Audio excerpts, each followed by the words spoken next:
Right. கர்த்தருடைய வார்த்தையை தியானிக்க போகிறோம். இயேசு எங்கே பிறந்தார்? சொல்லுங்க. இயேசு எங்கே பிறந்தார்? மீகா புஸ்தகம் 5ஆம் அதிகாரம் 2வது வசனம். இயேசு எங்கே பிறந்தார்?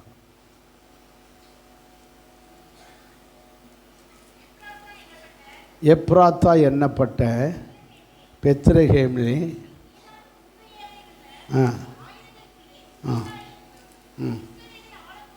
யூதாவில் உள்ள ஆயிரங்களுக்குள்ளே சிறியதாயிருந்தும் இஸ்ரவேலை ஆளப்போகிறவர் உன்னிடத்திலிருந்து புறப்பட்டு என்னிடத்தில் வருவார்.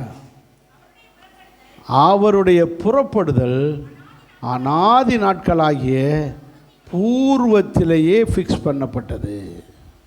நல்ல பிதாவே, இந்த வசனத்தை நாங்கள் தியானிக்க போகிறோம். பரிசுத்த பிரசன்னம் எங்களோடு இருப்பதாக, பரிசுத்த ஆவியினுடைய ஆளுகை எங்கள் மேல் இருப்பதாக, பரிசுத்த ஆவியானவர் எங்களோடு பேசுவீராக. ஒருவரும் வந்த வண்ணமாய் போகாமல் விடுதலையோடு ஆசீர்வாதத்தோடு செல்ல கர்த்தர் உதவி செய்வீராக. இயேசு கிறிஸ்துவின் நாமத்தில் பிதாவே, ஆமென். நீங்கள் சொல்லணும். மோசே அப்படித்தான் ட்ரைனிங் பண்ணியிருந்தார். மோசே சொல்லுவார், ஜனங்கள்லாம் ஆமென். மோசே சொல்லுவார், ஜனங்கள் கிருபை என்றும் உள்ளதுன்னு சொல்லுவாங்க. அவர் கிருபை என்றும், அவருடைய கிருபை கர்த்தர் நல்லவர் அப்படின்னு மோசே சொன்னார்னா ஜனங்கள் அவர் கிருபை என்றும் உள்ளது. தேவாதி தேவனை துதியுங்கள், அவர் கிருபை என்றும் உள்ளதுன்னு என்ன? பி ஆல்வேஸ், எப்போது இருக்கும். அவருடைய கிருபை குறைஞ்சி போகிறதில்லை. ஆதாம் காலத்தில் இருந்த கிருபை, நோவா காலத்தில் இருந்த கிருபை, ஆபிரகாம் காலத்தில் இருந்த கிருபை, தாவீது காலத்தில் இருந்த கிருபை இன்றைக்கும் இருக்கிறது. அதான் அவருடைய கிருபை என்றும் உள்ளது. உங்கள் காலத்தில் இருக்கும், உங்கள் பிள்ளைகள் காலத்தில் இருக்கும், உங்கள் பேர பிள்ளைகள் காலத்தில் இருக்கும். அவருடைய கிருபை மாறாதது, குறையாதது, குவாலிட்டி குறையாதது. அவர் கிருபை ஆல்வேஸ் ஆல்வேஸ், எப்பொழுதும் உள்ளது. அவர் கிருபையை பெற்றுக்கொள்ளுகிறவர்கள் பாக்கியவான். ஆமென். சத்த நல்லவர். வேத வசனம் தெளிவாய் சொல்லுகிறது. ரைட். இப்போ நாம் வசனத்தை தியானிக்க போகிறோம். மீகா 5:2 எல்லாரும் வாசிப்போம். எப்ராத்தா எண்ணப்பட்ட பெத்லகேமே, நீ யூதேயாவில் உள்ள ஆயிரக்கணக்கான கிராமங்களுக்குள்ளே சிறியதாயிருந்தாலும் இஸ்ரவேலை ஆளப்போகிறவர் உன்னிடத்திலிருந்து புறப்பட்டு வருவார். அந்த காரியம், அந்த புறப்படுதல், அது அநாதி காலமாய், அநாதி நாட்களாய் பூர்வத்திலே நிர்ணயிக்கப்பட்ட ஒன்றாக இருக்கிறது. நல்ல பிதாவே, இந்த வசனத்தை நாங்கள் தியானிக்க போகிறோம். இந்த பரிசுத்த பிரசனம் எங்களோடு இருப்பதாக. இந்த வசனத்தின் மூலம் எங்களோடு பேசுவீராக, எங்களோடு இடைபடுவீராக. ஒருவரும் வந்த வண்ணமாய் போகாமல் இந்த வசனத்தினுடைய ஆழத்தையும் அர்த்தத்தையும் அவர்கள் பெற்றுக்கொண்டு புதுப்பிக்கப்பட்டு உயிர்ப்பிக்கப்பட்டு ஒரு ஆசீர்வாதத்தோடு செல்ல உதவி செய். இயேசு கிறிஸ்துவின் நாமத்தில் ஆமென். ஆமென். அல்லேலூயா. இங்கே ஒரு அருமையான ஒரு வாசகம். இயேசு கிறிஸ்து எங்கே பிறந்தார்?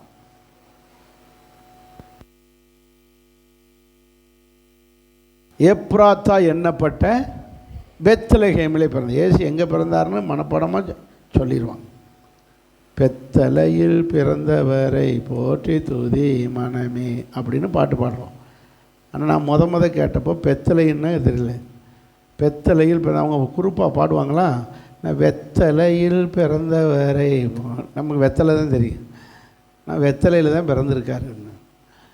அவங்க பெத்தலையில் பிறந்தாங்க. அப்போ பெத்லகேம் என்பது ஒரு ஊர், கிராமம்.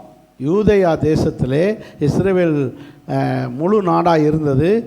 சாலமோன் காலத்துக்கு பிறகு நாடு 2ஆக உடைந்தது. வடக்கு நாடு, தெற்கு நாடு, அது அல்லது இஸ்ரேல் யூதா என்று 2 நாடாக பிரிந்தது. மொத்தத்தில் எல்லோரும் இஸ்ரவேலர்கள் தான், ஆனாலும் 2 நாடாக பிரிஞ்சது. இந்த தெற்கு நாடாகிய யூதேயா நாட்டில் பெத்லகேம் என்ற ஊர் இருக்கிறது. அல்லேலூயா. இந்த பெத்லகேம் என்ற ஊர் எருசலேமிலிருந்து 6 மைல் தூரம், 8 கிலோமீட்டர். எத்தனை கிலோமீட்டர்? 8 கிலோமீட்டர் அல்லது 6 மைல் தூரம். இந்த பெத்லகேம் என்பது ஒரு சின்ன கிராமம், சின்ன கிராமம். அதனால தான் அவர் சொல்கிறாரு, ஆயிரங்களில் நீ சிறியது. ஆயிரக்கணக்கான ஊர்களில் உன் ஊர் எப்படி ஒரு சின்ன ஊர் அப்படின்னு சொல்கிறார். இந்த பெத்லகேமுக்கு இன்னொரு பெயர் இருக்கிறது. என்ன பெயர்? எப்ராத்தா. என்ன பேர்? எப்ரா. ஒரே ஊருக்கு ரெண்டு பேர் இருக்குது. ஒரு மனுஷனுக்கு இருக்குது, ஒரு ஊருக்கும் இருக்குது. நம்ம ஊருக்கும் ரெண்டு பேர் இருக்குது இல்லையா? ஒன்று மாதிரி ராஜபாளையம், அப்புறம் காட்டன் சிட்டி, ரெண்டு பேர் வச்சுருக்காங்க இல்லையா? இப்படி நிறைய ஊர் வச்சுருக்காங்க. அதே மாதிரி பெத்லகேமுக்கு ரெண்டு பெயர் இருக்குது. ஒன்று எப்ராத்தா, இன்னொன்று பெத்லகேம். இந்த பெயர்லேயே அர்த்தம் இருக்குது. அர்த்தத்தோடு தான் பேர் வச்சுருக்காங்க. ராஜபாளையம்னா ராஜூஸ் என்ற இனம் அது அதிகமாக இருந்தனால இதுக்கு என்ன பேர்? ராஜபாளையம். அப்புறம் காட்டன் சிட்டி, இங்கே நிறைய மில்லு பஞ்சு எல்லாம் இருக்கிறனால இது என்னது? Cotton city. விஷ்ணுத்தூருக்கு இந்த பேர் வைப்பாங்களா? வைக்க மாட்டாங்க. சிவகாசினா அங்கே பட்டாசுன்னு தான் பேர் வைப்பாங்க. ஸோ எது அங்கே இருக்கோ ஏதோ ஒரு காரண பேர், அப்படி தானே? ஒரு காரண பேர். அது மாதிரி அதே போல் இந்த எப்ராத்தா பெத்லகேம் என்ற பெயருக்கு அர்த்தம் இருக்குது. எப்ராத்தா என்றால் என்ன? எப்ராத்தா என்றால் ஆஸ் சாம்பல், சுட்டரிக்கப்பட்ட ஒரு பொருள் இருக்குது. சுட்டரித்து எரித்த பிறகு அது கடைசியில் எதாயிருது? சாம்பல். அது மாதிரி ஒரு சாம்பலுக்கு சமமான, சாம்பலை போன்ற ஒரு ஊர் தான் என்னது? எப்ராத். யாரும் மதிக்காத ஊர். சாம்பலை யாராவது மதிப்பாங்களா? சாம்பலம் சண்டை எடுத்துடும், ஒன்று எரிச்சு சாம்பலாக்கிடுவேன். விபூதிக்கு இன்னொரு பேர் என்ன தெரியுமா? இந்த சாமி கும்பிட்டோம்ல, என்னது? சாம்பல் போடும். அதுக்கு பேர் என்னது? சாம்பல். எரித்து அந்த சாம்பலத்தை எதை பூசுகிறோம்? பட்டினத்தார் ரொம்ப அழகாக சொல்லுவார். அது நீற்றை பிளந்தன்ன நீராட சென்றன நீ மனமே மாற்றி பிறக்க வகையறியாய. நீற்றை பிளந்துன்னா என்னது? குளித்து என்ன பூசுறது? விபூதி பூசி என்ன பிரயோஜனம்? நீ மாற்றி பிறக்கலையே, மறுபிறப்பு அடையலையே, உன் மனசில் இன்னும் மாற்றம் வரலையே, நீ குளித்து விபூதி பூசி என்ன பிரயோஜனம் அப்படின்னு அழகாக சொல். அந்த விபூதி பூசுறது எல்லாம் பார்க்குறோம் போதியா? நிறைய பேர் இன்றைக்கி பக்தி உள்ள வீட்டில் உள்ளவங்க பூசுவாங்க. எல்லோரும் பூசுறதில்ல, சிலர் பூசுவாங்க. விபூதி பூசுகிற பழக்கம் அது சாம்பல். அதன் அர்த்தம் நான் ஒரு நாள் இது போல் நானும் யாராக போகிறேன் சொல்லுங்கள்? சாம்பலாக போகிறேன். அதாவது உண்டு அர்த்தம். இந்த இந்த பூசி திறனே இதுபோல் நானும் ஒரு நாள் யாராக போகிறேன்? நான் இவ்வளோ அழகாக இருக்கேன், மினுக்கிக்கிட்டு இருக்கேன், இப்படி நல்லா அழகாக இருக்கேன்னு நினைக்கிறேன். ஒரு நாள் இந்த தோல் எதாக போகுது? சாம்பலாக போகுது. எப்ராத்தா என்றால் சாம்பல்னு அர்த்தம், ஆஸ். ஆனால் சாம்பலாக இருந்த அந்த ஊரை கர்த்தர் சிங்காரமாக்குகிறார். இயேசு பிறந்ததினால் அந்த ஊருக்கு என்ன வருகிறது? பெருமை வருகிறது, உயர்த்தப்படுகிறது, மதிக்கப்படுகிறது. சாம்பலுக்கு சமமாய் கிடந்த அந்த ஊரை இன்னைக்கு இயேசு பிறந்ததுனாலே அந்த ஊருக்கு என்ன வருது? மதிப்பு. அந்த ஊரில் எத்தனை பேர் பிறந்தார்கள், எத்தனை பேர் வாழ்ந்து கொண்டிருக்கிறார்கள். யார் பிறந்தாலும் அந்த ஊருக்கு மதிப்பு இல்லை. பிறக்க வேண்டிய நபர் பிறந்ததுனால் அந்த ஊருக்கு என்ன வருது? மதிப்பு. இதுபோல தான் நம்ம வாழ்க்கையில் நம்ம இப்படி தான் மதிக்கப்படாமல் ஒரு சாம்பலுக்கு சமமாய் இருந்திருக்கலாம், ஒரு தூசிக்கு சமமாய். அதான பிச்சலை ஜெபிக்கும் போது, ஆண்டவரே நான் குப்பை, நான் தூசி ஆண்டவரே இருக்கலாம். என் இயேசு உன் உள்ளத்தில் வந்தால், இயேசு உள்ளத்தில் பிறந்துட்டால், நீ குப்பையும் கிடையாது, தூசியும் கிடையாது, சாம்பலும் கிடையாது. என் தேவனுடைய கரத்தில் நீ விலையேறப்பட்ட நபராக இருக்கிறோம். ஆமேன். என்னுடைய அருமை தெரியாது. இந்த இதில் பார்க்குறோம், மனிதன் உலகம் முழுவதும் ஆதாயப்படுத்தினாலும் தன் ஜீவனை நஷ்டப்படுத்தினால் என்ன பிரயோஜனம்? அவன் சாம்பலுக்கு சமம். ஆனால் அவன் இந்த உள்ளத்தில் இயேசுவை ஏற்றுக்கொண்டால், இந்த உலகத்தையே உண்டாக்கின விலையேறப்பட்ட நபர் அவனுக்குள்ளே வந்தபோது அவனும் யாராக மாறுகிறான்? விலையேறப்பட்ட நபராக மாறுகிறான். த ப்ரெஷியஸ் ஒன், விலையேறப்பட்ட நபராக மாறுகிறான். அதனால இயேசு நமக்குள்ளே இருப்பது மிக மிக அவசியம். இயேசு பிறக்க வேண்டியது அவசியம். அவர் உலகத்தில் பிறந்தார், அதிலும் பெத்லகேமில் பிறந்தார். இன்றைக்கி பிறக்க வேண்டிய இடம் நம்முடைய உள்ளத்தில் பிறக்கணும். பிறந்தால் உங்களை சாம்பலை போல் யாரும் மதிக்காமல் இருந்திருக்கலாம், ஆனால் இயேசு மதிக்க வைப்பா. ஆமேன். ரெண்டாவது, இந்த பெத்லகேமுக்கு இந்த எப்ராத்தாவுக்கு இன்னொரு பெயர் என்னது? பெத்லகேம். சொல்லுங்கள். இந்த பெத்லகேம்னு அர்த்தம் என்ன? எபிரேய பாஷையில் பெத் என்றால் அப்பம்னு அர்த்தம். என்னது? அப்பம். கடையில் போய் ஒரு பெத்து வாங்கிட்டு வானா அப்படின்னா என்ன அர்த்தம்? அப்பம் வாங்கிட்டு வா, அப்பம். கேம், பெத்லகேம் என்றால் வீடுன்னு அர்த்தம். என்ன கட்டிக்கிட்டு இருக்கேன்? ஒரு கேம் கட்டிக்கிட்டு இருக்கேன் அப்படின்னா என்ன?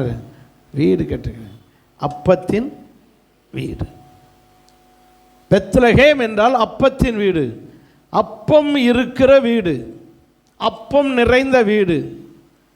பெத்லகேமிலே அப்பம் தாராளமாய் கிடைக்கும், தாராளமாய் அப்பம் கிடைக்கும். அதனால தான் என்ன, ஒரு அப்பத்தின் வீடு. இங்கேயே அப்பம் இல்லைன்னு தான் பஞ்சம் பிழைக்க நகோமி பண்ண. நகோமி பிறந்த ஊர் எது? இதே பெத்லகேம். அப்போல்லாம் இந்த ஊருக்கு அவ்வளோ ஃபேமஸ் இல்லை. நியாயாதிபதிகளிலே 8ஆம் அதிகாரம் 2ஆம் வசனத்தில் ஒரு தீர்க்கு, 12ஆம் அதிகாரம் 2ஆம் வசனத்தில் ஒரு தீர்க்கு, 8ஆம் வசனத்தில், 12ஆம் அதிகாரம் 8ஆம் வசனத்தில் கிப்சான் என்று சொல்லக்கூடிய ஒரு நியாயாதிபதி இருக்கிறார். வாசிங்க. அவனுக்கு பின் பெத்லகேம் ஊரானாகிய கிப்சான் இஸ்ரவேலை என்ன செய்தான்? இந்த கிப்சான் என்ற நியாயாதிபதி இதே பெத்லகேமில் பிறந்திருக்கார். அப்போல்லாம் என்ன இல்லை இந்த ஊருக்கு, இவனும் ஒரு அரசன் தாங்க. நியாயாதிபதினா கிட்டத்தட்ட யார் மாதிரி? ஒரு அரசன் மாதிரி. ஆனால் இவன் பிறந்த போது இவனும் இந்த பெத்லகேம் ஊரான் தான், இவனும் நாட்டத்தை அந்த ஊரை ஆண்டிருக்கான், அந்த தேசத்தை. அப்போல்லாம் இவனுக்கு இவ்வளவு இந்த ஊருக்கு ஃபேமஸ் வரலை. ஆனால் பிறக்க வேண்டிய ஒருத்தர் பிறந்தார் பாருங்க. யார்? இயேசு பிறந்ததினால் அந்த ஊருக்கு என்ன வருது சொல்லுங்க? இது ஒரு சின்ன ஊர். இந்த ஊர் கிபி 330 ஹெலினா என்று சொல்லக்கூடிய ஒரு ரோம ராயன் இந்த ஊரை ஒரு பாதுகாப்பான ஊராக பட்டணம் கட்டி, அதை மதில் சுவர் கட்டி இந்த ஊரை ரொம்ப பாதுகாத்தாக சரித்திரம் சொல்லுது. எந்த ஊரை? பெத்லகேம். சரி, நல்லது. இந்த பெத்லகேமுக்கு இந்த இந்த இந்த எப்ராத்தாவுக்கு ஒரு அர்த்தம் தான் சொல்லியிருக்கேன். என்னது? சாம்பல். இன்னொரு அர்த்தம் இருக்குது. எப்ராத்தா என்றால் த பிளேஸ் ஆஃப் ஃப்ரூட்ஸ், கனிகள் நிறைந்த இடம். The place of fruits. அந்த ஊரில் நல்ல சமவெளியான ஊர். எது? பெத்லகேம். சமவெளியான ஊர். பொதுவாக இஸ்ரேல் நாடு மலைகளும் சமவெளி, பள்ளத்தாக்கும் மலைகளும் அப்படித்தான் இருக்கும். அதனால தான் நிறைய எல்லா வித வளங்களும் நிறைஞ்ச ஒரு நாடு. என்ன நாடு? இஸ்ரேல் நாடு. மலைகள் சார்ந்த இதுவும் கிடைக்கும், பிளைனில் உள்ளதும் கிடைக்கும். அதுபோல் இந்த இடம் மோஸ்ட்லி என்னது? பிளைனான இடம் பெத்லகேம். நல்ல ஒரு விவசாயம் பண்ணக்கூடிய தண்ணீர் வசதி நிறைந்த ஒரு அருமையான ஒரு பகுதி இந்த பெத்லகேம். கனிகள் விவசாயம் செய்து நல்ல கனிகள், திராட்சை போன்றதான விவசாயம், கோதுமை விளைய வைக்கிறது, இப்படிப்பட்டதான ஒரு நல்ல ஒரு நிறைந்த கனிகள் நிறைந்த இடம் இந்த மாதுளை, இப்படிப்பட்டதான கனிகள் நிறைந்த இடம் இந்த இடம். நல்லா கவனிங்க. இயேசு கிறிஸ்து பிறந்து நம்முடைய வாழ்க்கையிலும் கனிகள் உள்ள வாழ்க்கையாக மாற்றுகிறான். என்ன கனி? ஆவியின் கனி, மனம் திரும்புதலுக்கு ஏற்ற கனி. அப்போது இயேசு பிறந்தால் நாமும் என்ன பிளேஸாக மாறிடுவோம்? கனிகளுள்ள வாழ்க்கையாக மாறுவோம். இயேசு பிறக்கணும், இயேசு உள்ளத்தில் பிறக்கணும். அது பிறப்பது தான் இந்த எப்ராத்தாவுக்கு சிறப்பு. அல்லேலூயா. எல்லோரும் சேர்ந்து ஒரு அல்லேலூயா சொல்லுவோம். இந்த எப்ராத்தா, பெத்லகேம் என்ற பெயருடைய அர்த்தத்தை தான் உங்களுக்கு இதுவரை சொல்லியிருக்கேன். இந்த சிச்சுவேஷன், சூழ்நிலை, எப்படிப்பட்ட அமைப்பு என்று பார்த்தோம். இந்த பெத்லகேமில் இயேசு பிறப்பதற்கு ஒரு 5 காரணம், இந்த ரீசன்ஸ் 5 காரணங்கள் இருக்குது. அதை ஒன்று ஒன்றா சொல்கிறேன், நம்ம அதை தியானிக்கிறோம். இன்றைக்கி ஒரு தியான செய்தி தான், இயேசு ஏன் பெத்லகேமிலே பிறந்தார் என்பதற்கான ஒரு தியான செய்தி. இந்த மாதம் பூரா பிறப்பின் தியானமாக தான் இருக்கும். போன வருஷம் பூரா என்னச்சோம் ஏன் பிறந்தார்ன்றதை பற்றி பார்த்தோம் இல்லையா? இந்த வருஷம் இப்படி ஏதாவது ஒரு தியானத்தை, பிறப்பை பற்றி தியான செய்திகள் இருக்கும். சத்தமாக ஒரு அல்லேலூயா சொல்லுங்கள். ரைட். இயேசு ஏன் பிறந்தார்? பெத்லகேமிலே பிறந்தார். எப்ராத்தா என்ற பெத்லகேமிலே பிறந்தார் என்றால் முதல் ரீசன் நான் சொன்னேன் பார்த்தீங்களா? பெத் என்றால் அப்பம், கேம் என்றால் வீடு, அப்பத்தின் வீடு. அப்போது அந்த ஊருக்கு போனால் அப்பம் எப்பொழுதும் எல்லார் வீட்லேயும் இருக்கும். இப்போ நம்ம ஊரை எடுத்துக்காங்களேன், முதல் ரீசன். அதனால் சொல்கிறேன், நம்ம ஊர் எடுத்துக்காங்களேன். நம்ம ஊரில் எல்லார் வீட்டில் என்ன இருக்கும்? சோறு இருக்கும். என்ன இருக்கும்? ஏன்னா தமிழர்கள் என்றாலே என்ன சாப்பிட்றவங்க சொல்லுங்கள்? தமிழர். ஆந்திரா, கர்நாடகா, கேரளா, எல்லார் வீட்லேயும் என்ன இருக்கும்? கேரளா, இந்த 4 ஸ்டேட்லேயும் உள்ள ஒரு ஹேபிட்னா எல்லார் வீட்லையும் என்ன சாப்பிடுவாங்க? சோறு சாப்பிடுவாங்க. சோறு சாப்பிடாமல் இருக்கவே எந்த ஊரில் எந்த நாட்டில் போனாலும் என்ன வாங்கிடுவாங்க? ரொட்டியை வாங்கி 4 ரொட்டியை தின்னுட்டு படுப்போமா? என்னுடைய நண்பர் ஒருத்தர் டெல்லிக்கு போனார். 3 நாள் ஒரு வேலையாக, அவரால் ஜீரணிக்க முடியல. எங்கே போனாலும் ரொட்டி தான் ஏன் வச்சுருக்கேன். சப்பிச்சி சப்பிச்சி சப்பிச்சின்னு ரொட்டியும் ஒரு சப்பிச்சி, அது என்ன சொல்கிறாங்க பேர், என்ன ஒரு பேர் சொன்னாங்க, டாலு சப்பிச்சி. சோறே கிடைக்கல. தமிழ் கடையாக தேடி போய் ஒரு சோறு கடை பார்த்து சோறு சாப்பிட்ட பிறதே சாப்பிட்ட மாதிரி இருக்குது, நிம்மதி வயிறு நிறைஞ்ச மாதிரி இருக்குது அப்படின்னு அவர் சொல்லி வருத்தப்பட்டார். இதே யூதர்கள் இஸ்ரேல் நாட்டுக்கு போனால் எல்லார் வீட்டில் என்ன இருக்கும்? அப்போ இருக்கும். அதுலேயும் பெத்லகேமுக்கு போனால் சொல்லவே வேண்டாம், எல்லார் வீட்டில் என்ன இருக்கும்? அப்போ. இதில் என்ன ஸ்பெஷல்? பெத்லகேம் அப்பத்துக்கும் மற்ற ஊர் அப்பத்துக்கு என்ன வித்தியாசம்? இங்கே பெஸ்ட்டானதாக இருக்கும். எங்கே? இப்போ எல்லா வீட்லேயுமே கோதுமை இருக்குது. இந்தியா முழுவதும் கோதுமை சாப்பிட்றவங்க இருக்குது. ஆனால் எல்லா கோதுமைக்கும் பஞ்சாபில் உள்ள கோதுமைக்கும், ஏன்னா பஞ்சாபில் கோதுமை நிறைய விலையும், அதே நேரத்தில் என்ன கோதுமை? பெஸ்ட்டான கோதுமையாக இருக்குது. பெஸ்ட்டான கோதுமை. அரிசி விளையிற ஊரில் பெஸ்ட்டான அரிசி கிடைக்கும், சாப்பிடுவோம். அந்த பெஸ்ட்டான அரிசி என்ன? அதுபோல் இந்த பெத்லகேமில் என்ன ஸ்பெஷல்னா பெஸ்ட்டான அப்பம் கிடைக்கும்.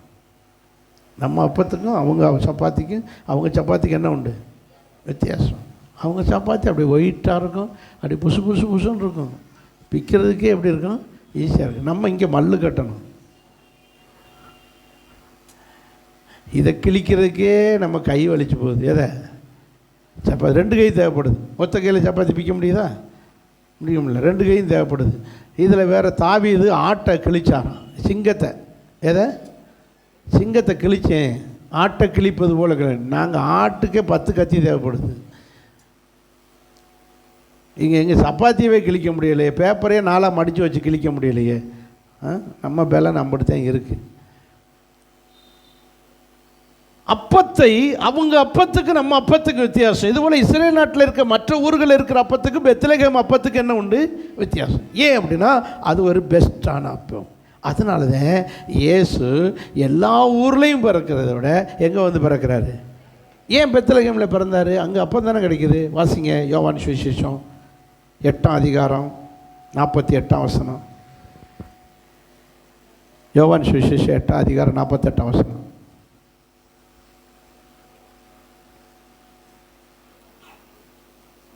அல்ல, 8ஆம் அதிகாரம் 6ஆம் அதிகாரம், சாரி தம்பி, 6ஆம் அதிகாரம் 48ஆம். சொல்லுங்கள், எல்லாரும் சொல்லுங்கள். இயேசு சொல்கிறாரு, நான் தான் யார்? ஜீவ அப்பம் நானே. இந்த ஜீவன் கொஞ்சம் இருக்கட்டும். அப்பம், அப்பம் நானே. பெத்லகேம் அப்பம் நானே. அப்புறம் வாங்க ஜீவ அப்பத்துக்கு. இயேசு சொல்கிறாரு, நீங்கள் பெத்லகேம் அப்பம் பெஸ்ட்டுன்னு சொல்கிறீங்கல்ல, நான் தான் உங்களுக்கு எந்த ஊர் அப்பம்? ஏன்னா நான் இவர் எங்கே பிறந்தவர்? பெத்லகேமில் பிறந்து நானே பெத்லகேம் அப்பம்.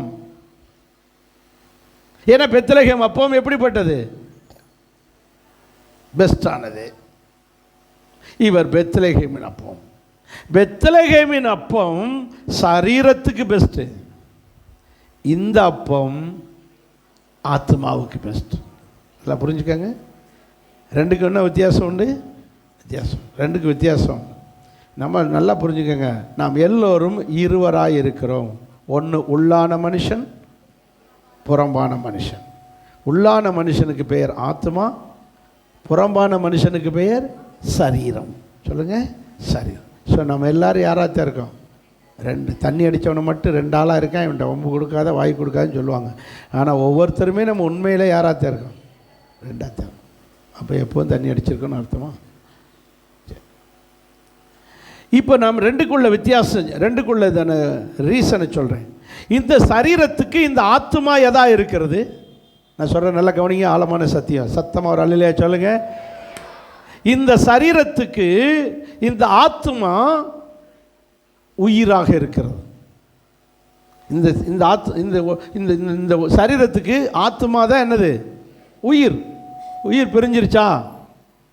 இல்லை, இன்னும் இழுத்துக்கிட்டு கிடக்கு. அப்படியா?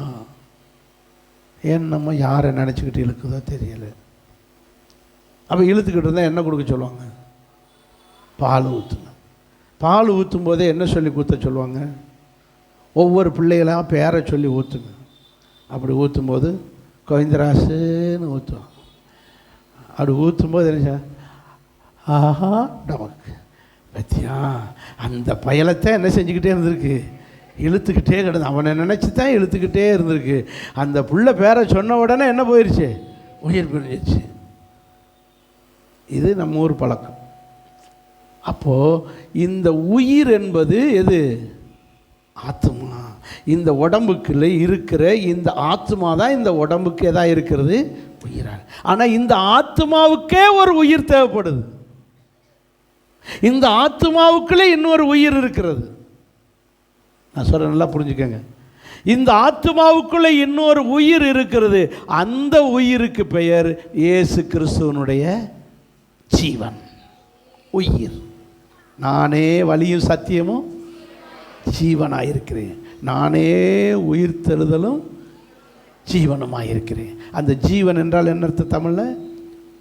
உயிர். அப்போ இந்த ஆத்மாவுக்கு அவருடைய உயிர் தேவைப்படுது. ஏன் இந்த ஆத்மாவுக்கு தேவை? இந்த ஆத்மா செத்து கிடக்கு. பாவம் செய்கிற ஆத்மா, இந்த ஆத்மா செத்து கிடக்கு.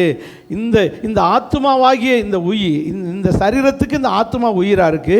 இந்த ஆத்மாவே எப்படி கிடக்கு? இப்போ பாவத்தினால, அக்கிரமத்தினால செத்து கிடக்கு. இந்த செத்து கிடக்கிற ஆத்மாவுக்கு இப்போ என்ன தேவை? உயிர் தேவை.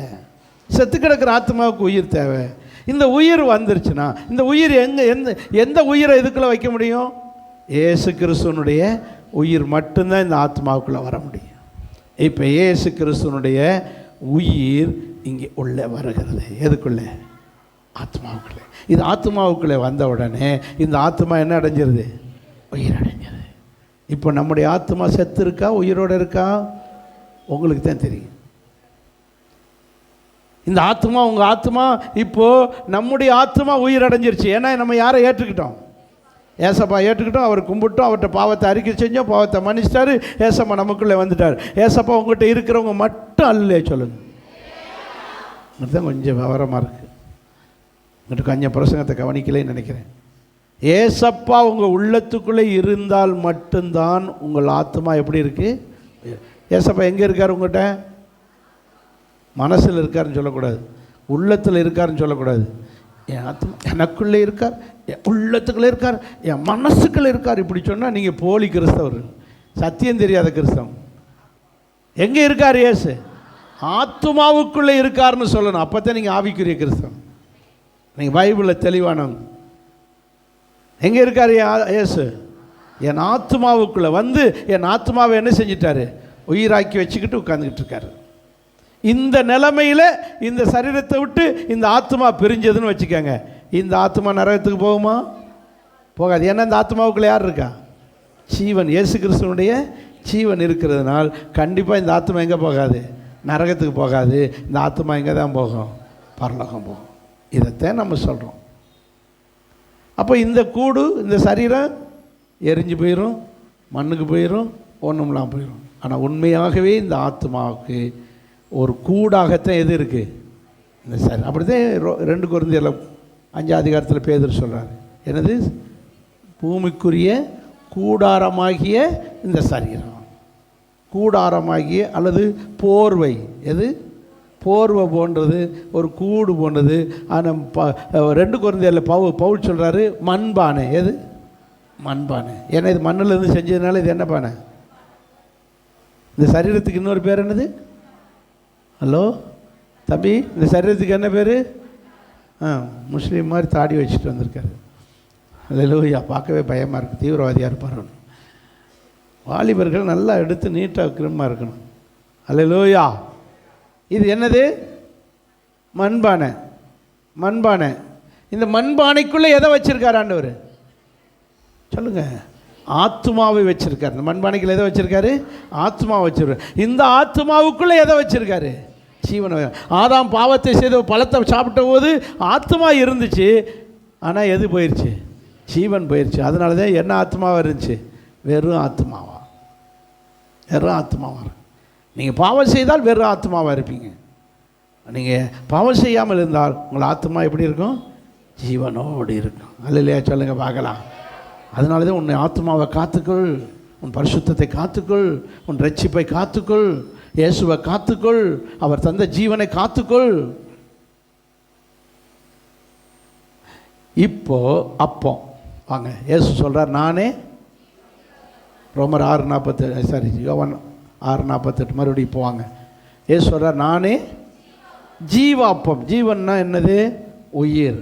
அப்போ இப்போ சொல்கிறாரு, நான் பெத்லகேமில் பிறந்த பெத்லகேம் அப்பமாக இருந்தாலும், புரியுதா புரியுதா புரியுதா? எல்லோரும் சேர்ந்து வரல இல்லையா? சொல்லுங்கள். இவர் பெத்லகேமில் பிறந்த பெத்லகேம் அப்பமாக இருந்தாலும் இது சாதா அப்பம் அல்ல, உயிருள்ள அப்பம். புரிஞ்சவங்க வரல இல்லையா? சொல்லுங்கள். அதில் அந்த 50ஆம் வசனத்தில் பாருங்கள், நான் வானத்திலிருந்து இறங்கி வந்த அப்பம். எப்படி சொல்கிறாரு? நான் எங்கேருந்து வந்த அப்பம்? இது பெத்லகேம்லேருந்து முளைச்ச அப்பம் இல்லை, முளைச்சி விளைய வச்ச அப்பம் இல்லை. இது எங்கேருந்து வந்த அப்பம்? பரலோகத்திலேருந்து இறங்கி வந்த அப்பம். சத்தம் வரல இல்லையா? சொல்லுங்கள். அப்போது பெத்லகேமிலே உள்ள பெத்லகேம் அப்பம், பெத்லகேமில் பிறந்ததுனால இவர் பெத்லகேம் அப்பம். ஆனால் இது பெத்லகேமில் உள்ள சாதா அப்பம் கிடையாது, வானத்திலிருந்து இறங்கி வந்த ஜீவ அப்பம்.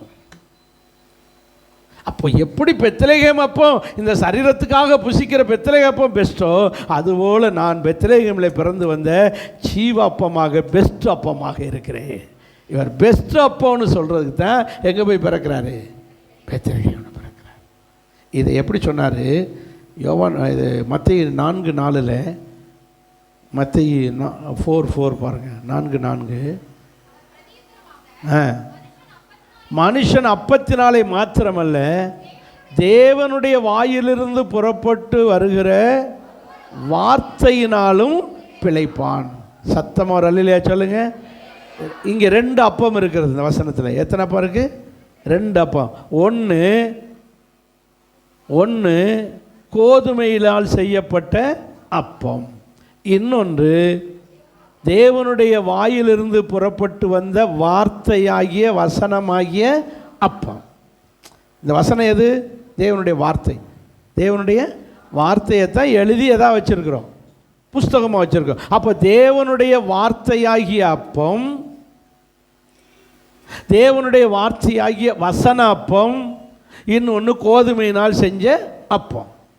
இப்போ சாத்தான் வந்து என்ன சொல்கிறான்? இந்த கல்லுகளை நீ கோதுமை அப்பமாய் மாற்றி சாப்பிடலாமே, ஏன் நீர் பசியாக இருக்கிறீர்னு ரொம்ப அக்கறையோடு சொல்கிறான். யார்கிட்ட? ஏசப்பா 40 நாள் ஃபாஸ்டிங் முடிக்கிற நேரம் பசி. நம்மளும் ஃபாஸ்டிங் முடிக்கிற நேரம் கபன்னு எண்ணத்தை திம்போன்னு வரும் பாருங்கள். ஆனால் ஃபாஸ்டிங்கில் முழுதோடு ஜோமனும் பசிக்காது, ஆனால் முடிக்கிற நேரம் மட்டும் கபன்னு பசி. நல்லா கவனிங்க. எந்த அப்பம்? கல்லை எதை ஆக்கி சொல்கிறான்? கோதுமை அப்பமாய் மாற்றி நீ சாப்பிடு அப்படின்றார். ஆனால் இயேசு என்ன சொல்கிறாரு? அட லூசு பயல, இந்த அப்பம் சாப்பிடலாம், ஆனால் இதை விட இன்னொரு அப்பம் இருக்குது. என்ன அப்பம்? வசனமாகிய அப்பம். தேவனுடைய வாயிலிருந்து புறப்பட்டு வந்த வார்த்தைகளை எல்லாம் அப்படியே வசனமாக எழுதி நாங்கள் பைபிள்ன்ற பேரில் கையில் வச்சுட்டு அலைகிறோம். இந்த அப்பத்தை புசிக்கிறவன், வசனத்தை சொல்லுங்க, பிழைப்பான். இந்த அப்பத்தை புசிக்கிறவன் பிழைப்பான்னா உயிரடைவான். இந்த வசனத்தை புசித்தால் உங்கள் ஆத்மா உயிரடையும். இந்த அப்பத்தை புசித்தால் சரீரம் உயிரடையும். இந்த அப்பத்தை புசித்தால் ஆத்மாவை. எத்தனை பேர் புரிஞ்சுக்கிட்டீங்கன்னு தெரியல. சத்தமாக ஒரு அல்லேலூயா சொல்லுங்க. இயேசு வந்தது இந்த அப்பமாய் அல்ல, சரீர அப்பமாய் அல்ல, அல்லது இந்த கோதுமையில் செஞ்ச அப்பமாய் அல்ல. கோதுமையில் செஞ்ச அப்பங்களிலேயே பெஸ்டானது பெத்லகேமில் உள்ள அப்பம். அதுபோல் இந்த கோதுமை அப்பமாய் வரவில்லை, இதே விட பெஸ்டான அப்பமாகிய ஆத்தும அப்பமாக இயேசு வந்திருக்கிறார். இயேசு என்ன அப்பம்? ஆத்மா. புரிஞ்சவங்க மட்டும் அல்லேலூயா சொல்லுங்கள். இது திருப்பி சொல்லப்பட மாட்டாது என்பதை மிகவும் வருத்தத்தோடு சொல்லிக்கிறேன். முதல் பாயிண்ட் முடிஞ்சது. இயேசு ஏன் பெத்லகேமில் பிறந்தார்? சரீர அப்பமாகிய பெத்லகேமுடைய பெஸ்ட் அப்பத்தை விட ஆத்மா அப்பமாகிய ஒரு அப்பமாய் அவர் காட்ட எங்கே போய் பிறக்கிறாரு? பெத்லகேம். ரெண்டாவது, தாவீது பிறந்த இடத்துல பிறக்க வேண்டும் என்பதற்காக தாவீதின் குமாரன் என்று அழைக்கப்படுகிறவர் தாவீது பிறந்த ஊரிலேயே பிறக்க வேண்டி இருப்பதனால் அவர் வந்து பிறக்கிறார். இவர் நாசரேத்தில் தான் வாழ்ந்துக்கிட்டு இருக்காங்க. நாசரேத் என்பது இஸ்ரவேல் நாட்டினுடைய வடக்கு பகுதி, கலிலேயா கடற்கரை பகுதியில் கலிலேயா கடல் பக்கத்தில் இருக்கிற பல 10 ஊர்களில் ஒன்று நாசரேத்.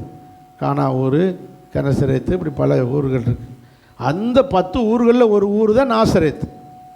அந்த நாசரேத்தில் தான் இவங்க வாழ்ந்துக்கிட்டு இருக்காங்க. அங்கே தான் வச்சு இவங்களுக்கு கல்யாணம் நடக்குது. யாருக்கு? யோசேப்புக்கும் மரியாளுக்கும் கல்யாணம் நடக்குது. ஆனால் அவர் அங்கே இருந்து குழந்தைய பெற வேண்டியதானே. கல்யாணம் முடிஞ்சு பிள்ளை பிறக்க போகுது, இயேசு பிறக்க போகிறார். அங்கே பெற்றிருக்கலாமே. நிற மாத கற்பிணியை எங்கே இழுத்துக்கிட்டு வராரு? கழுதையில் உட்கார வச்சுக்கிட்டு எங்கே இழுத்துக்கிட்டு போகிறாரு? பெத்லகேமுக்கு போகிறார். ஏன் பெத்லகேமுக்கு போகிறாரு? ஒரே ரீசன், தாவீது பிறந்த ஊரில் இயேசு பிறக்கணும். இதுக்காக அன்னைக்கு இருந்த அகுஸ்துராயன் லூக்கா 2:1 அகுஸ்துராயன் ஒரு சட்டம் போடுகிறான். எல்லாரும் அவங்கவுங்க ஊரில் போய் உங்கள் பேர்களை பூரா பதிவு செய்யுங்க. அப்போ தான் யார் எந்த ஊருக்காரன்னு தெரியும். ரெண்டாவது, எவ்வளவு தான் ஜனத்தொகை இருக்குதுன்னு தெரியும்.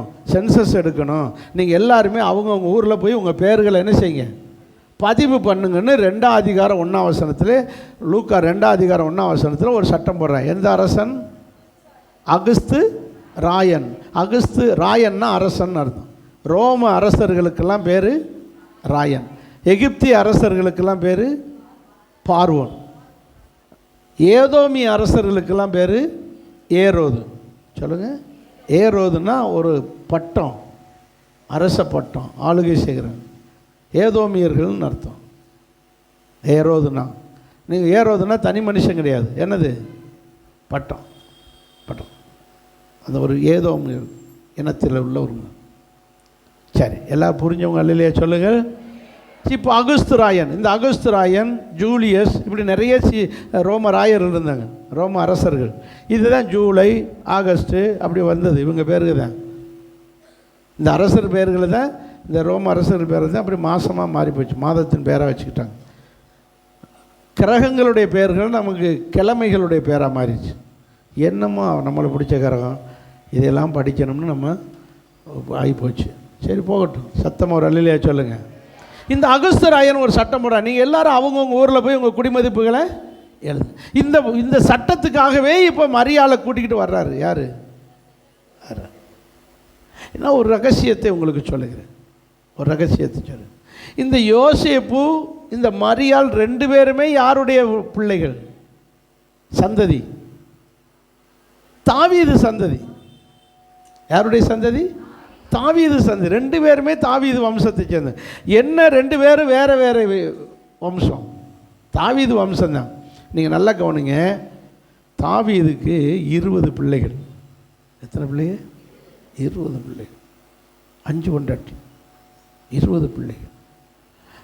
2 சாமுவேல் புஸ்தகத்தில் 2 சாமுவேல் 5ஆம் அதிகாரம் ஒரு ஒரு ஒரு ஒரு டீப் உண்மையான ஒரு பைபிள் ஃபேக்ட் உண்மை சொல்லித்தரேன். 2 சாமுவேல் 5ஆம் அதிகாரம் 14ஆம் வசனத்தை பாருங்கள்.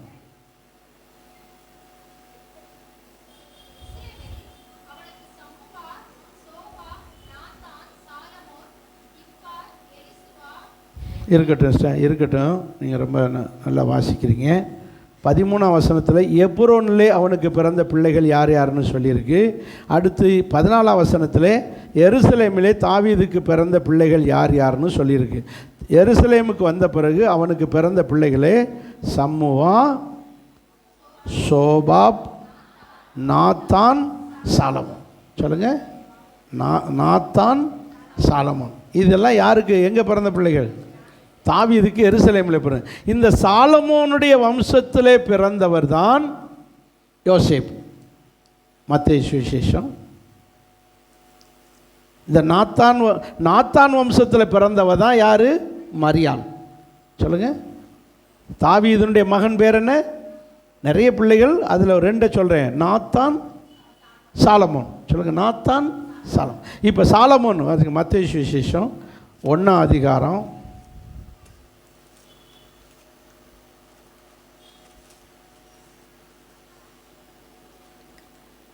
16ஆம் வசனத்தை பாருங்கள்.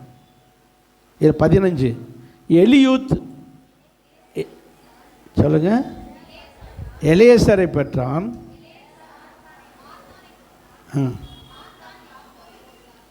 யாக்கோவை பெற்றான். யாக்கோவு மரியாளுடைய புருஷனாகிய யோசேப்பை பெற்றான். இந்த யோசேப்பு அப்போ யாருடைய சந்ததி? 7ஆம் வசனத்தில் சாலமோன், தாவீது தாவீதை பெற்றான். தாவீது உரியாவாகிய தன் மனைவி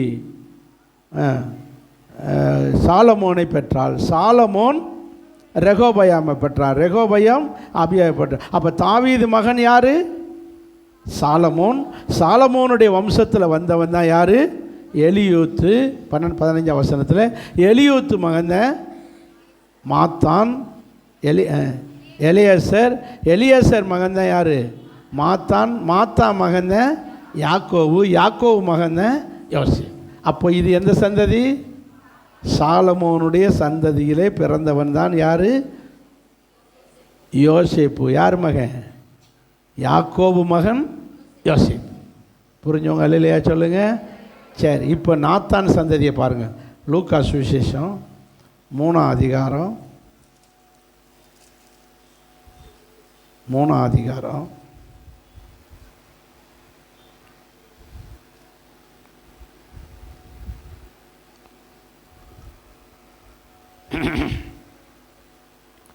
23ஆம் வசனத்தை பாருங்கள்.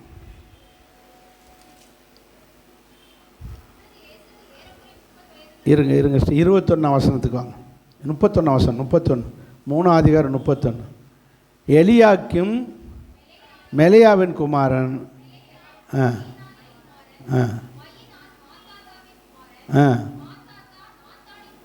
நாத்தானின் குமாரன். நாத்தான் தாவீது. அப்போ தாவீதின் மகன் தான் யார்? நாத்தான். இதை 2 சாமுவேல் 14 அதிகாரம் 5 அதிகாரம் 14 வசனத்தில் பார்த்தோம். அப்போ தாவீது மகன் தான் யார்? நாத்தான். இந்த நாத்தானுடைய வம்சத்தில் வந்தது தான் மரியாள்.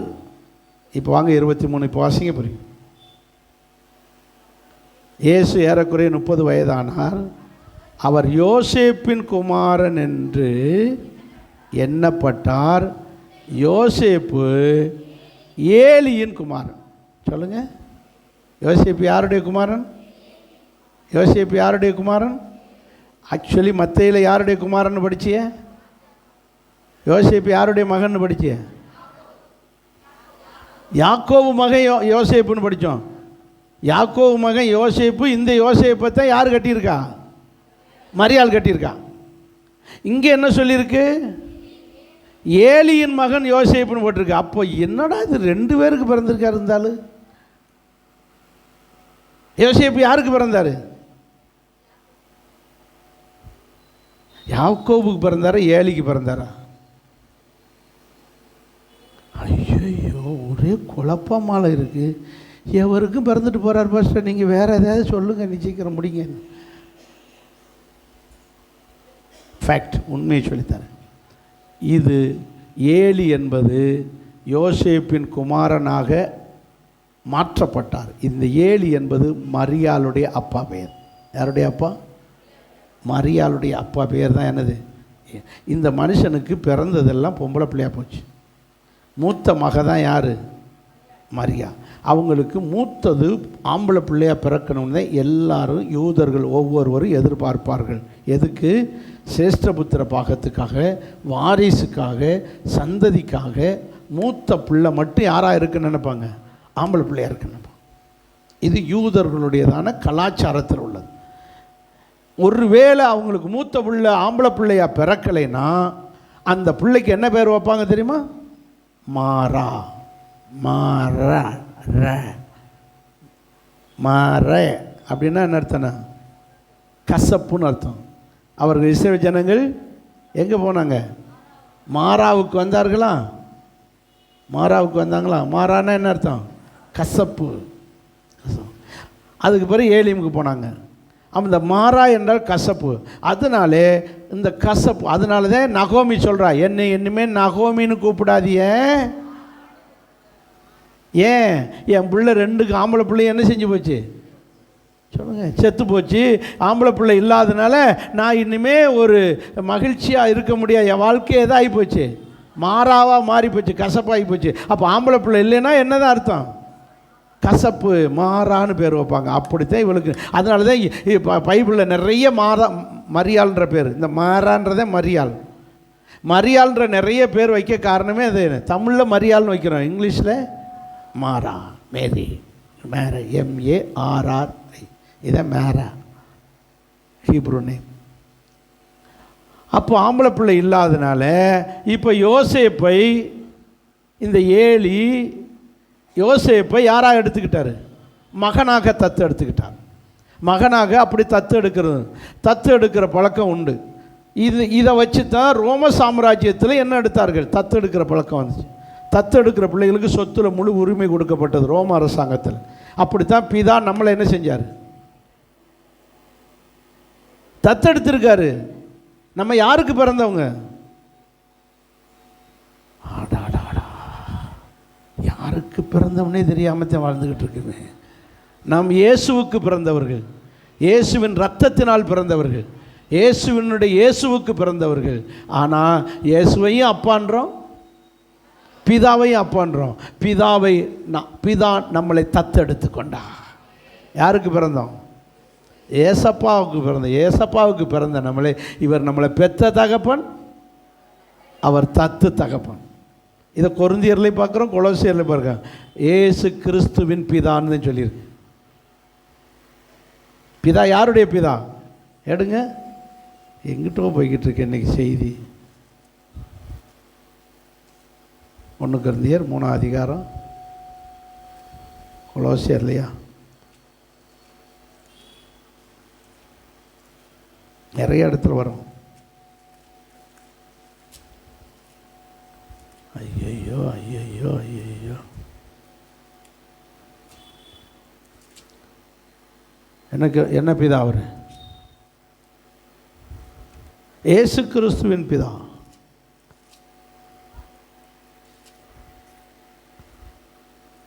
ஆண்டவர் நம்ம வந்து பிதாவை அப்பான்னு கூப்பிடுறதுக்கே நமக்கு என்ன கிடையாது? தகுதி கிடையாது. இயேசு கிறிஸ்து தான் நம்ம பெற்றது. இயேசு கிறிஸ்து மூலம் பிறந்ததுனாலே பிதா நம்மளை யாராக்கி கொண்டார்? பிள்ளையாக்கி கொண்டார். சத்தமாக ஒரு அல்லேலூயா சொல்லுங்க. ஆமேன், அல்லேலூயா. இந்த நேரம் அந்த வசனம் வராதே. இயேசு கிறிஸ்துடைய பிதான்னு சொல்கிறார். கொலோசியர்லையா, பிலிப்பியர்லையும் இருக்குமே, எடுங்க. சரி, வீட்டில் வாசிக்கங்க. சத்தமாக ஒரு அல்லேலூயா சொல்லுங்கள். நீங்கள் கண்டுபிடிச்சி பதில் சொல்லுங்கள். இயேசு கிறிஸ்துவனுடைய கிருபையால் நாம் என்ன செய்கிறோம்? பிதாவுக்கு யாராயிட்டோம்? பிள்ளையாயிட்டோம். அதனால தான் இயேசு சொல்கிறார், என்னை அல்லாமல் ஒருவனும் பிதாட்ட போகவே முடியாது. அதனால நாம் இயேசு கிறிஸ்துவிட்டு நாம் இருக்கிறோம். சத்தமாக ஒரு அல்லேலூயா சொல்லுங்கள். இப்போது இங்கே வாங்க, பைபிளுக்கு வாங்க. யோசேப்பு உண்மையிலே யாக்கோபு மகன். மரியாள் புருஷன் இருக்கார். அவர் யாருடைய மகன்? யாக்கோபு மகன். இப்போது ஏலியின் மகனாகவும் மாற்றப்பட்டார். அதனால தான் லூக்காவில் ஏலியின் குமாரன் யோசேப்புன்னு இருக்கு, மத்தேயுல ஏன்னா ஏலி யோசேப்பை யாராக்கிட்டாரு? மகனாக்கிட்டாரு. தத்து பிள்ளை. புரிஞ்சவங்க ஒரு இல்லையா சொல்லுங்க. இப்படி ரெண்டு சந்ததியும் ஒன்றா இணைக்கப்படுகிறது. சாலமோனுடைய சந்ததி, இங்கிட்ட நாத்தான் சந்ததி, இரண்டு இணைக்கப்பட்டு இந்த பெத்லகேம் ஊரில் தாவீது பிறந்ததுனால அதே ஊரில் இவர் பிறக்கணுன்றதுக்காகவே இயேசு வந்தார். அதனால தான் பெத்லகேமில் இயேசு பிறந்தார். சத்தம் ஒரு அல்லையா சொல்லுங்க. சரி, மூன்றாவது இயேசு ஏன் பெத்லகேமில் பிறந்தார்? ஐயோ 10 ஆகி போச்சு.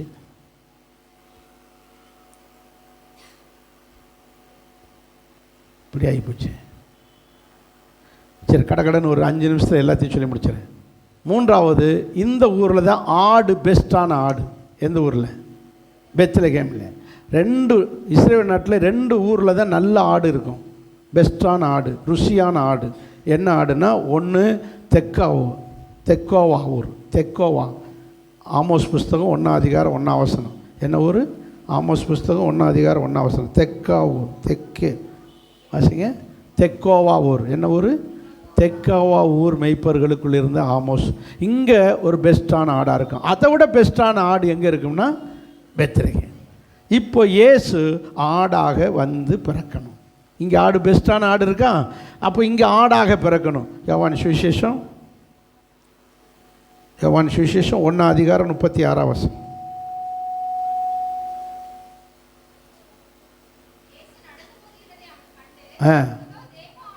இயேசுக்கு என்ன பேர் வைக்கிறாங்க? தேவ ஆட்டுக்குட்டி. அப்போ இயேசு ஒரு ஆட்டுக்குட்டியாக பிறக்கணுன்றதுக்காக எங்கே வந்து பிறக்கிறாரு? ஏன் மற்ற ஊரில் பிறந்தானே? மற்ற ஆடுகள்லாம் சாதா ஆடு, பழி செலுத்துறதுக்கு வாங்கிட்டு போக மாட்டாங்க மெய்ப்பர்கள். எந்த ஊரில் வந்து ஆடு பிடிச்சி பழி செலுத்தணும், இன்னைக்கு ஆண்டவருக்கு நான் பழி செலுத்த போகிறேன், நான் செஞ்ச பாவத்துக்கு பழி செலுத்த போகிறேன்னா வருவாங்க. நேராக எங்கே வருவாங்க? ஒன்று பெத்லகேமுக்கு வருவாங்க, இல்லைன்னா தெக்கோவா ஊருக்கு போவாங்க. தெக்கோவா ஊரை விட எந்த ஊருக்கு தான் மாரி வருவாங்க? ஏன்னா இந்த ஊர் ஆடு தான் பழி செலுத்துறதுக்கு நல்ல ஆடு. ஏன்னா இந்த ஊர் ஆடுகளில் என்ன இருக்காது? பழுது இருக்காது, ரிப்பேர் இருக்காது, குறை இருக்காது. அதனால் பெஸ்ட்டான ஆடு, பழுதற்ற ஆடுகள் நிறைந்த இடம் எதுன்னா இந்த பெத்லகேம் ஆடு. அதனால பழுதற்ற ஆடாக இயேசு இங்கே பிறந்தார். பெத்லகேம் ஆடாக பிறந்தார். பெத்லகேம் ஆடை கொண்டு போய் எப்படி பலி செலுத்துவார்களோ, இயேசு நமக்காக பெத்லகேம் ஆடாக சிலுவையிலே பலியானார். புரிஞ்சவங்க ஒரு அல்லையா சொல்லுங்க. ஆமேன். இதுக்கு மேலே நிறைய சொல்கிறதுக்கு உண்டு, நேரம் இல்லை. நாலாவது காரணம் மீக 5:2 மறுபடியும் வாசிங்க. நீ யூதேயாவில் உள்ள கிராமங்களுக்குள்ளே சிறியதாக இருந்தது. எப்படி இருக்கு? சிறியது. அப்போ சிறிய ஊரை பெரிய ஊராக்க இயேசு பிறந்தார். ஆயிரக்கணக்கான ஊர்களிலே இது என்ன ஊர்? ஒரு சின்ன ஊர். எது?